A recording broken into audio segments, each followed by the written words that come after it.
Oi pessoal, tudo bem? Professor César falando. Estamos aqui para mais uma aula de ensino remoto de emergência. Bom, gente, no último vídeo nós paramos aqui, né? Aspectos teóricos importantes. Então, tio tem duas coisinhas para falar para vocês, né? O primeiro aspecto interessante da gente comentar é o seguinte: nós temos lá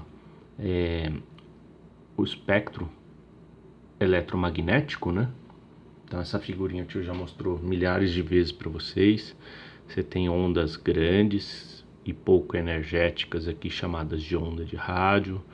À medida que eu vou diminuindo essas ondas, eu vou classificando elas de maneira diferente, né? Então, à medida que vai diminuindo, eu tenho micro-ondas, depois infravermelho, né? Então eu tenho aqui a região do infravermelho, a região do visível, ultravioleta, então a onda vai ficando cada vez menor e mais energética, né?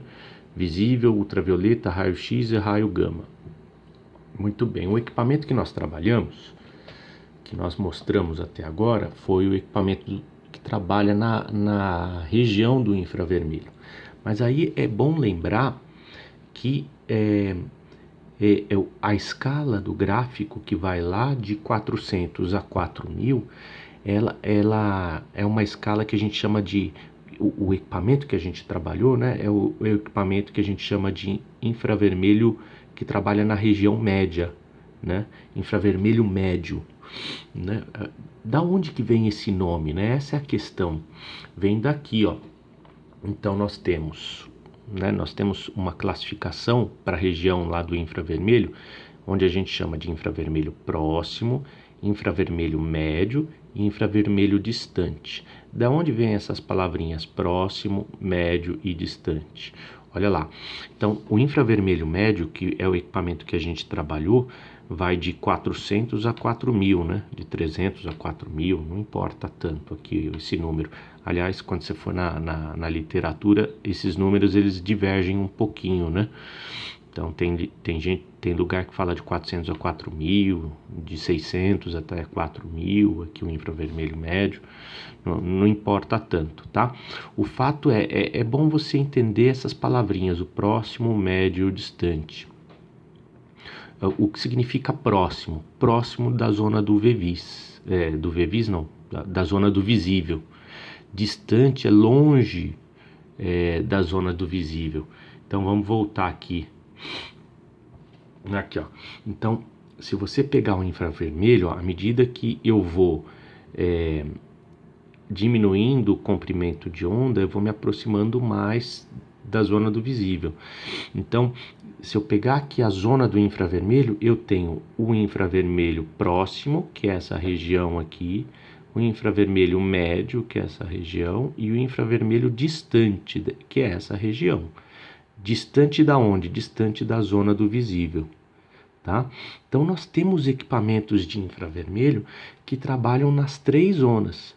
Existem equipamentos de infravermelho que trabalham na zona do infravermelho próximo, existem equipamentos que trabalham na zona do infravermelho médio e existem infravermelhos que trabalham na zona do infravermelho distante, né?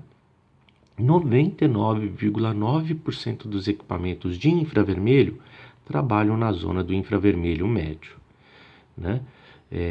Pouquíssimos equipamentos trabalham nessa zona e nessa zona, tá? Por isso que o nosso discurso todo foi orientado para cá, para essa zona do infravermelho, tá? É só uma consideração, uma curiosidade para você entender o que é que a gente está fazendo aqui, tá? A gente não está trabalhando com todos os equipamentos de infravermelho. Nós estamos trabalhando com equipamento que representa a grande maioria dos equipamentos de infravermelho, mas não é um único tipo de equipamento, tudo bem? Nós vamos fazer considerações teóricas a respeito de equipamentos que trabalham nessa faixa e nessa? Não porque não dá tempo, né? Aqui é um curso clássico, onde a gente vai abordar as técnicas clássicas, né? É muito difícil você encontrar na indústria um equipamento de infravermelho que trabalha nessa zona e nessa, né? Então a grande maioria trabalha aqui, beleza? Então é uma curiosidade importante para você saber que tipo de equipamento que você está trabalhando. E pode ser que você encontre, quando você for trabalhar, você encontre um equipamento que trabalha numa zona diferente, não tem problema nenhum, tá? Então vai trabalhar com uma escala diferente, ao invés de trabalhar de 400 a 4.000, você vai trabalhar, por exemplo, com equipamento que tem uma escala de 4.000 a 13.000, ou que trabalha lá de 10 a 300, tá? Beleza? Muito bem. O outro aspecto interessante que eu queria trabalhar com vocês é a respeito da previsão teórica que a gente consegue fazer daquelas absorções, né? Então, quando eu pego aqui o gráfico do infravermelho, que tem aqueles vales, aí, aquele gráfico bonito, nossa, não tem pico quadrado assim não.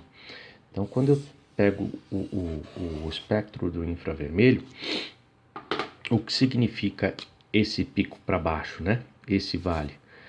Quando você olha aqui na escala, você vê lá que tem, sei lá, 4% de transmitância, né? Quer dizer que foi absorvido quase tudo. Só 4% da luz, com esse número de onda aqui, por exemplo, 3.000, né? Só 4% da luz passou. O resto da luz ou da radiação eletromagnética passou. O resto foi absorvido. Então, a questão que está em jogo aqui, né?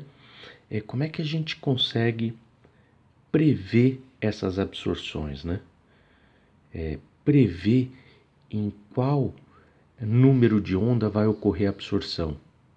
Então, o que os químicos fizeram, né? Então, é isso que a gente vai fazer aqui agora, né? A questão, eu vou problematizar o seguinte com vocês agora, vamos lá. É bem bonito isso, gente. A gente consegue prever teoricamente por que ocorre esse pico. Tá? É isso que a gente vai tentar fazer aqui nos próximos vídeos. É bem bonito. Vamos lá. Então, a pergunta que está em jogo aqui, ó, quando a gente olha lá para aquelas tabelas de absorção no infravermelho, ó, você vê lá que quando eu tenho uma ligação CH, né, de carbono sp3, isso aqui vocês viram infinitas vezes comigo, né, quando você tem um movimento de estiramento, né, essa absorção vai ocorrer lá com o número de onda aproximadamente bem próximo lá de 3.000 centímetros a menos 1. A questão que está em jogo aqui é por quê? Né? Por que essa ligação que existe entre o carbono e o hidrogênio, que fica lá vibrando, que tem lá o estiramentozinho, por que ela absorve uma onda eletromagnética, né, que tem número de onda por volta quase lá, aproximado de 3.000, né? Isso a gente percebe lá nas tabelas, dá para calcular isso, é isso que a gente vai fazer agora, né? Então, nós vamos fazer isso com 4 exemplos. Claro que acho que vou deixar uns 2 para casa, 1 ou 2 para casa, né? Então, a mesma coisa, ó, quando eu pego carbono e oxigênio, né? Você pega lá o estiramento do carbono e o oxigênio. Se você olhar lá nas tabelas, essa frequência de vibração ocorre entre 1.000 e 3.000. Estou usando a palavra frequência, mas na verdade o ideal seria número de onda, né? É porque a tabela vem com o nome de frequência. Então a questão é, por quê? Por que essa brincadeirinha ocorre numa frequência que tem número de onda de 1.000 a 3.000? Muito bem, vamos fazer isso para C dupla C e C tripla C, tá? Então, para o C dupla C, se você olhar lá na tabelinha, ela vai ocorrer numa frequência que vai de 1.600 a 1.800, mais ou menos. E o C-C, ele ocorre depois de 2.000 ali, 2.100 mais ou menos, até 2.250, né? Então é isso que a gente vai fazer aqui agora. Nós vamos conseguir prever aquele comportamento de absorção, certo? Muito bem. Então, ó, é muito legal isso. Eu gosto de trazer essa brincadeira, né? Por causa do seguinte, ó. O que os químicos fizeram? Os químicos são muito sagazes. O que os químicos fizeram, né? Então, a física, um tal de Hooke, lá na física, ele é aquele, o Hooke é aquele que trabalhava com bolinhas e molinhas, né? Mola, né? Então tem lá a constante da força elástica, né? Bom, eu não sou físico, mas quando você olha lá para a física, para o trabalho do Hooke e outros, você vai perceber que existe uma fórmula, né? Então, você pega, por exemplo, quando você amarra duas bolinhas do mundo macroscópico, né? E coloca entre elas uma mola. Olha lá. Então, tem uma bolinha aqui, uma bolinha aqui, uma molinha aqui. Quando eu puxo isso daqui, né? Isso aqui, você tem um estiramento da mola, e aí você vai ter essas bolinhas batendo, assim, né? Então, você vai ter uma frequência de vibração. Frequência. Os físicos conseguiram montar uma fórmula que prevê essa frequência de vibração. Essa fórmula é essa daqui, ó. 1 sobre 2π vezes a raiz quadrada de uma constante dividido pela massa de uma das bolinhas, que eu vou chamar de massa 1, vezes a massa da outra bolinha, que eu vou chamar de massa 2, dividido pela massa 1 de novo, da mesma bolinha 1, mais a massa 2. Deixa eu puxar essa raiz até aqui embaixo. Bom, essa daqui, gente, é uma fórmula muito interessante que vem lá da física. E essa fórmula consegue prever a frequência de vibração de uma mola, né, desse sisteminha, consegue prever a partir dessas massas. Então, se eu tenho a massa dessa bolinha, que eu vou chamar de massa 1, e eu tenho a massa dessa outra bolinha, que eu vou chamar de massa 2, quando eu injeto esses dados na minha fórmula, né, eu consigo prever a frequência de vibração. Então, a frequência de vibração dessa mola tem a ver com essas massas, tá? O que os químicos fizeram e que foi muito interessante? Eles olharam para esse modelinho do mundo macroscópico, né? Ó, se eu não estou enganado, depois a gente vai ver, tem um vídeo que o tio vai fazer umas deduções com vocês. Mas essa massa e essa massa são dados em gramas, né? Isso daqui é uma constante, tá? É uma constante lá da força do movimento harmônico simples, tá? Ele é dado em dinas por centímetro, certo? Mas enfim, depois esses detalhes a gente vê depois. O fato é que os químicos olharam para isso daqui e falaram: opa, isso aqui se parece muito com átomos e as suas ligações químicas, num movimento de estiramento, não é? Aí o que os químicos fizeram? Falaram: ora bola, se eu pegar esse modelo do mundo macroscópico que vem lá da física e aplicar para interpretar os átomos, né? Então, se eu pego dois átomos, um átomo conectado com outro por meio de uma ligação química, né? Essa ligação, como ela faz um movimento de estiramento, essa ligação tem um comportamento muito parecido com uma mola, né? Então, se eu pegar esse modelo, né, da física e aplicar para os átomos, pode ser que eu consiga prever a frequência de vibração da mola, né? Da mola não, a frequência da ligação, né? A frequência de vibração da ligação entre os átomos. E aí, se eu consigo prever essa frequência, né?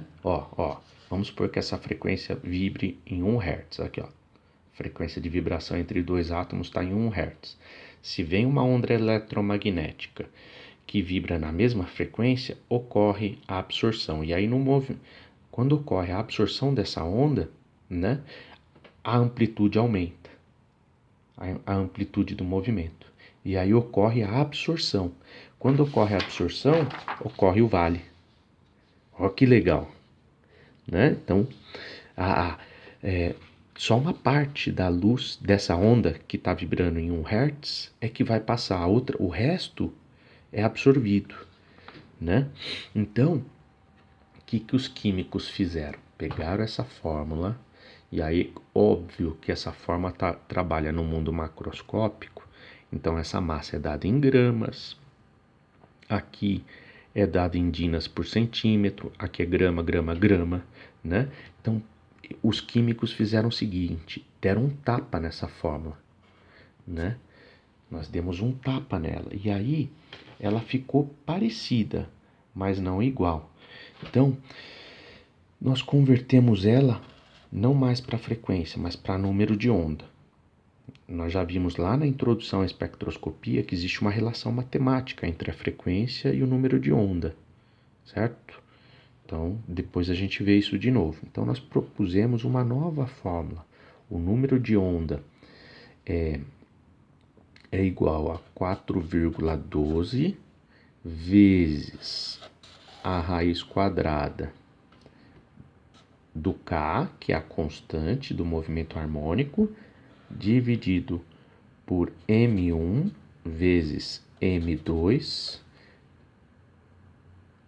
dividido por M1 mais M2. Ó, perceba que a fórmula é muito parecida, gente. Olha lá. Esta fórmula é derivada dessa. Só que aí é muito legal, né? Porque para a gente ter a coerência interna, para fazer análise dimensional, para dar aqui o resultado em frequência em centímetro a menos 1, eu tenho que trabalhar no mundo macroscópico. Aqui tem que ser dado em gramas, gramas, gramas, gramas, para fazer o corta-corta lá e análise dimensional com as unidades do K, né? Para dar certo. Então, esse número 4,12 ele foi gerado, por quê? Porque a gente fez uma matemática, né? E aí a gente conseguiu não inserir os dados das massas dos átomos em gramas ou em quilos, que correspondem a unidades de medida do mundo macroscópico, e sim a massa já relativa, o que facilita muito a vida do químico. Poxa, se eu tenho a massa relativa de um átomo e a massa relativa do outro átomo, eu só injeto aqui e aí eu consigo obter o número de onda relativo a essa ligação química, né? Número de onda e, obviamente, a frequência de vibração dessa ligação química, né? Professor, como assim? Então, no próximo vídeo eu vou fazer essa dedução parcial, né? Como é que a gente obtém essa fórmula do mundo microscópico? É muito legal porque aqui eu chamo ela de fórmula do mundo microscópico porque ela consegue prever a frequência de vibração dessa molinha, né, dessa ligação química que ocorre entre dois átomos, utilizando a massa atômica, mas não a massa em gramas ou em quilos, né, mas sim a massa relativa desses átomos. Depois vocês vão ver na dedução que a gente faz lá uma matemática justamente para já inserir os dados de forma relativa para facilitar a vida do químico, né? Tudo bem? Então é muito legal de perceber isso. E aí, olha só, por que a ligação CH vibra numa frequência no qual o número de onda sai lá, né? Ocorre aquela absorção lá perto de 3.000. Olha só que bacana, funciona essa fórmula. Ela funciona muito bem. Então vamos fazer aqui a folhinha, né? Aqui, ó. Quando eu pego o carbono e o hidrogênio, né? Qual que vai ser o número de onda, né, que eles vão vibrar? Então, é só pegar a fórmula e aplicar os dados. Olha lá. K dividido por M1 vezes M2 dividido por M1 mais M2. Gente, depois eu vou deduzir essa fórmula, tá? Num próximo vídeo. Muito bem. Número de onda é igual a 4,12 vezes raiz quadrada. Qual que é o valor de K, gente? Anota aí. K é igual a 5 vezes 10 elevado à quinta dinas por centímetro. Depois eu vou fazer análise dimensional disso tudo, vou mostrar para vocês no detalhe, tá? Eu só quero que você aprenda agora a fazer o cálculo. Tudo bem? Então, o valor de K, né, o valor dessa constante é 5 vezes 10 elevado à quinta para cada ligação química que nós temos. Então, para a ligação, como aqui entre C e hidrogênio, entre carbono e hidrogênio, eu tenho só uma ligação química, o valor de K é 5 vezes 10 elevado à quinta. Agora, para o valor CC, onde eu tenho duas molinhas, né, esse valor é dobrado, passa a ser 10 vezes 10 elevado à quinta. Tudo bem? Muito bem, então vamos lá. Olha só como é que sai direto. 5 vezes 10 elevado a 5. Né? Eu vou desconsiderar as unidades de medida. Depois a gente faz a análise dimensional para você ver que dá certinho. Tudo bem? Dividido pela... Quem que você vai chamar de massa 1? O carbono ou o hidrogênio? Tanto faz. Eu vou chamar de o carbono. Esse aqui é massa 1, esse aqui eu vou considerar de massa 2. Né? Qual que é a massa 1? A massa do carbono. É só olhar lá na tabela periódica. A massa relativa do carbono é 12. Ou peso relativo, se você quiser chamar assim. 12 vezes a massa 2 é 1. Dividido pela massa 1, que de novo é 12, mais a massa 2, que de novo é 1. Pronto, já vai sair o número de onda. Olha só que legal. Número de onda é igual a 4,12 vezes raiz quadrada de 5 vezes 10 elevado à quinta dividido por 12 vezes 1. Dá 12. Vamos colocar aqui 12. 12 mais 1 dá 13. Então, vamos resolver aqui. Número de onda é igual a 4,12 vezes 5 vezes 10 elevado à quinta, que dá 500.000, dividido, vou abrir parênteses aqui, por 12 dividido por 13. Fecha parênteses. Raiz quadrada de um número bem grande. 541 666,67, mais ou menos. Dá 541.666,67. Vou tirar a raiz desse trem aqui. Pronto. Então, número de onda é igual a 4,12 vezes 735,98. Número de onda é igual. Muito legal, gente. Olha lá, 3.032. E já sai direto em centímetro a menos 1. Depois eu vou fazer a análise dimensional disso, na dedução. Olha lá. A gente consegue prever com... Perceba que a gente pegou um modelo teórico emprestado lá da física, que serve para o mundo macroscópico.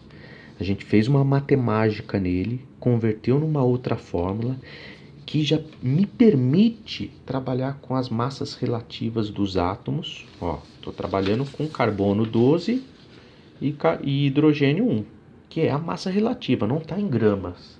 Então a gente fez uma matemática que já sai direto. Olha lá, ó. E com uma precisão, né? Com uma a gente se aproxima muito bem do resultado prático, né? Então esse aqui é o resultado teórico. Então, o que a gente acabou de fazer aqui agora, gente? A gente acabou de prever o seguinte: toda vez que eu tiver numa molécula, uma estrutura CH, né? Então, toda vez que eu tiver um carbono conectado por meio de uma ligação que se assemelha a uma mola, né? Toda vez que eu tiver um carbono conectado ao hidrogênio por meio de uma ligação que parece uma mola, essa ligação vai vibrar numa frequência, né, com um número de onda por volta de 3.000. Eu posso converter isso aqui em frequência em hertz para ficar mais claro para você, mas não é o caso aqui agora. Então o número dessa onda é 3.000. Então ela vai absorver perto lá de 3.000. A onda que tem número de onda por volta de 3.000, ela vibra numa frequência, na mesma frequência dessa molinha aqui, ó. E aí vai ocorrer a absorção. Então eu consigo prever. Se vai ocorrer a absorção, vai ocorrer esse vale, ó. Ó que bacana, né? Olha, então eu consegui um número bem próximo da tabela. A tabela me diz que, quando você olhar lá aquelas tabelinhas que o tio mandou para vocês, ela me diz que carbono, a ligação carbono e hidrogênio de carbono sp3, ela vai absorver lá perto de 3.000. E absorveu mesmo, né? Bem legal isso, né, gente? É muito bacana. Vamos fazer um outro aqui para você ver? Agora eu vou fazer com uma ligação dupla. Olha lá. Vou pegar a mesma fórmula. Vou pegar lá o carbono, o C dupla C. Tá? Se você olhar nas tabelinhas, ele sai, o C dupla C, ele sai lá depois de 1.500 centímetro a menos 1, né? Então, se olhar lá o C dupla C, ele vai sair entre 1.600 e 1.800. Vai ocorrer a absorção, né? Então, vamos jogar os dados na fórmula. V, que é número de onda que já sai aí em centímetro a menos 1, é igual a 4,12 vezes raiz quadrada de K, dividido por M1 vezes M2, dividido por M1 mais M2. Isso aqui dá 4,12 vezes raiz quadrada. Olha lá, ó. Agora o K, ele continua sendo 5 vezes 10 elevado à quinta, tá? Ele continua sendo 5 vezes 10 elevado à quinta. Só que como eu tenho uma dupla ligação, eu tenho que multiplicar isso aqui por 2.